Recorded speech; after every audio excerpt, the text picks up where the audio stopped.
तो नमस्कार दोस्तों। आज के इस वीडियो में हम बात करेंगे टीवीएस मोटर और हीरो मोटर के बारे में। तो अगर हम बात करें टीवीएस मोटर के 52 वीक लो की तो वो है 967.55 और अगर हम बात करें 52 वीक हाई की तो वो है 1764 और अभी जो कंपनी का शेयर है अभी लगभग 1742 रुपीज़ के आसपास ट्रेड कर रही है। वही अगर हम बात करें हीरो मोटर की तो इसका जो 52 वीक लो है वो है 2246 रुपीज़ और अगर हम बात करें 52 वीक हाई की तो वो है 3427 रुपीज़ और अभी जो कंपनी का शेयर है अभी लगभग 3418 रुपीज़ के आसपास ट्रेड कर रही है। तो दोस्तों आज के इस वीडियो में हम इन्हीं दो कंपनीज के बारे में बात करेंगे। तो चलिए बिना वक्त गवाए आज के इस वीडियो को शुरू करते हैं। तो दोस्तों चलिए सबसे पहले हम बात करते हैं इन दोनों कंपनीज के फाइनेंशियल्स के बारे में। तो फाइनेंशियल्स में हम बेसिकली रेवेन्यू, प्रॉफिट और नेट वर्थ के बारे में बात करते हैं और अगर ये तीनों ही चीज़ें ईयर ऑन ईयर राइज हो रही है तो ये एक गुड साइन माना जाता है किसी भी कंपनी में इन्वेस्ट करने के लिए। तो चलिए सबसे पहले हम बात करते हैं इन दोनों कंपनीज के रेवेन्यू के बारे में। तो अगर हम बात करें टीवीएस मोटर के रेवेन्यू की तो इसका जो रेवेन्यू है वो 2020 से लगातार राइज हो रही है 2023 तक। अगर हम बात करें 2022 की तो वो है 24,388 करोड़ और अगर हम बात करें 2023 की तो वो है 32,112 करोड़। वही अगर हम बात करें हीरो मोटर के रेवेन्यू की तो 2022 में इसका जो रेवेन्यू था वो है 30,106 करोड़ और अगर हम बात करें 2023 की तो वो है 34,727 करोड़। इसके बाद अगर हम बात करें प्रॉफिट की तो टीवीएस मोटर का जो प्रॉफिट है वो 2021 से राइज हो रही है 2023 तक। अगर हम बात करें 2022 की तो वो है 731 करोड़ और 2023 में जो है वो है 1309 करोड़। अगर हम हीरो मोटर के प्रॉफिट की बात करें तो 2022 में वो है 2329 करोड़ और 23 में जो है वो है 2800 करोड़। इसके बाद अगर हम बात करें नेट वर्थ की तो टीवीएस मोटर का जो नेट वर्थ है वो 2019 से लगातार राइज हो रही है 2023 तक। अगर हम बात करें 2022 की तो वो है 4399 करोड़ और अगर हम बात करें 2023 की तो वो है 5505 करोड़। वही अगर हम हीरो मोटर के नेटवर्थ को भी देखें तो इसका भी जो नेटवर्थ है वो भी 2019 से लगातार राइज हो रही है 2023 तक। अगर हम बात करें 2022 की तो वो है 15,847 करोड़ और 2023 में जो है वो है 16,656 करोड़। तो दोस्तों चलिए इसके बाद हम बात करते हैं इन दोनों कंपनीज के फंडामेंटल्स के बारे में। तो फंडामेंटल्स में सबसे पहले अगर हम बात करें मार्केट कैपिटलाइजेशन की तो टीवीएस मोटर का जो मार्केट कैपिटलाइजेशन है वो है 82,831 करोड़। वही अगर हम बात करें हीरो मोटर की तो वो है 68,279 करोड़। यानी कि ये दोनों जो कंपनी है ये दोनों ही कंपनी जो है वो एक लार्ज कैप कंपनी है। इसके बाद अगर हम बात करें पी रेशियो की तो टीवीएस मोटर का जो पी रेशियो वो है 56.8। वही अगर हम बात करें हीरो मोटर की तो वो है 20.4। यानी कि टीवीएस मोटर का जो पी रेशियो वो बहुत ही ज़्यादा हाई है as compare to Hero motor, जो कि एक अच्छी बात नहीं मानी जाती है। इसके बाद अगर हम इसके इन दोनों कंपनीज के इंडस्ट्री पीई को देखें तो इंडस्ट्री का जो पी रेशियो है वो है 35.2 और हीरो मोटर का जो पी रेशियो है वो उसके इंडस्ट्री पीई से कम है, जो कि एक अच्छी बात मानी जाती है। वही टीवीएस मोटर का जो पी रेशियो है वो उसके इंडस्ट्री पीई से ज़्यादा है, जिसे एक अच्छी बात नहीं मानी जाती है। और फिर भी पी रेशियो के साथ साथ हमें हमेशा उस कंपनी के ईपीएस ग्रोथ को भी देखना चाहिए। तो अगर हम टीवीएस मोटर के लास्ट 5 ईयर्स के ईपीएस ग्रोथ को देखें तो वो है 13.6%। भाई हीरो मोटर का जो है -5.34%। यानी कि हीरो मोटर का जो है पी रेशियो वो तो कम है पर इसका जो ईपीएस ग्रोथ है वो माइनस में है, जो कि बिल्कुल भी अच्छी बात नहीं है।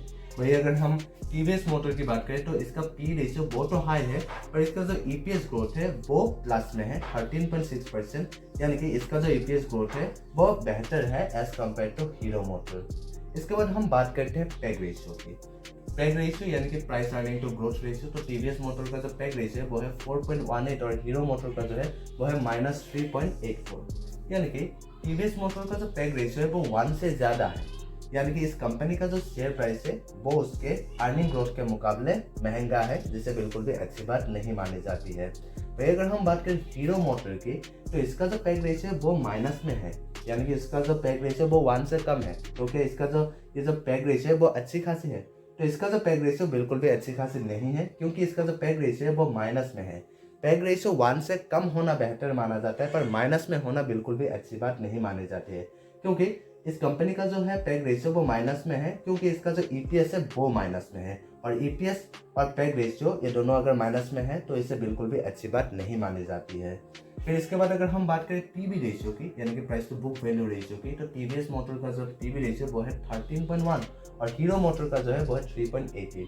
यानी कि टीवीएस मोटर का जो पीबी रेशियो वो बहुत ही ज़्यादा हाई है, जो कि बिल्कुल भी अच्छी बात नहीं है। हीरो मोटर का भी जो है पीबी रेशियो वो भी हाई है, पर as compare to TVS motor इसका जो पीबी रेशियो है वो एक अच्छी खासी हम पीबी रेशियो मान सकते हैं। पर पीबी रेशियो 2 या 2 से ज़्यादा होना बिल्कुल भी अच्छी बात नहीं मानी जाती है।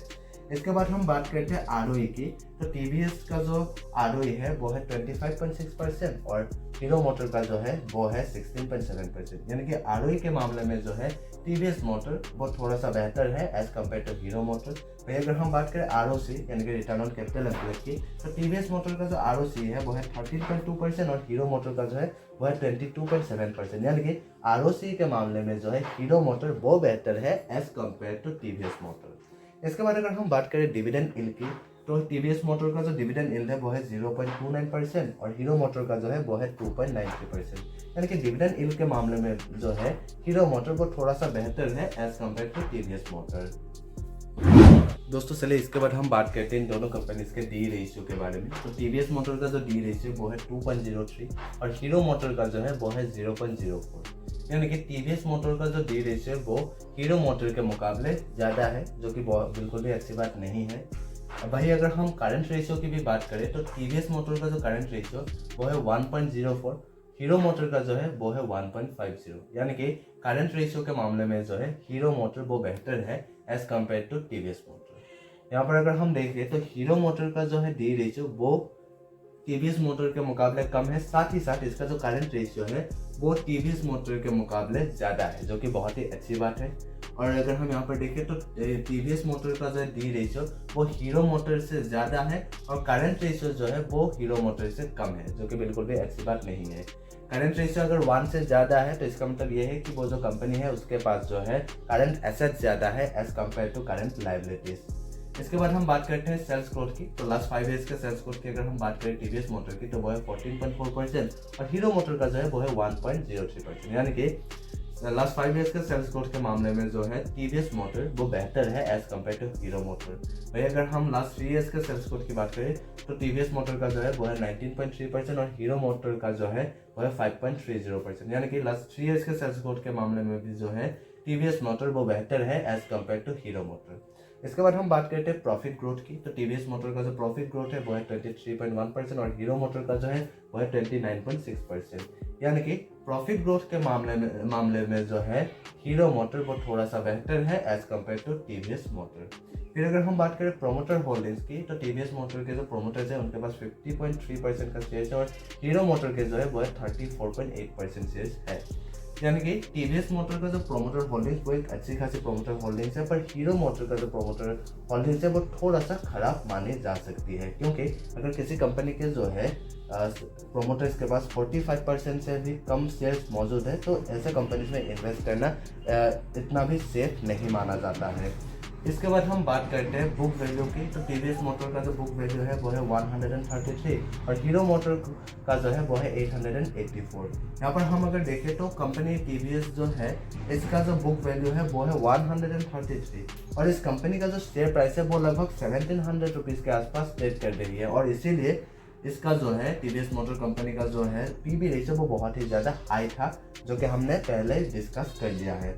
इसके बाद हम बात करते हैं फेस वैल्यू की, तो टीवीएस मोटर का जो फेस वैल्यू है वो है 1 और हीरो मोटर का जो है वो है 2।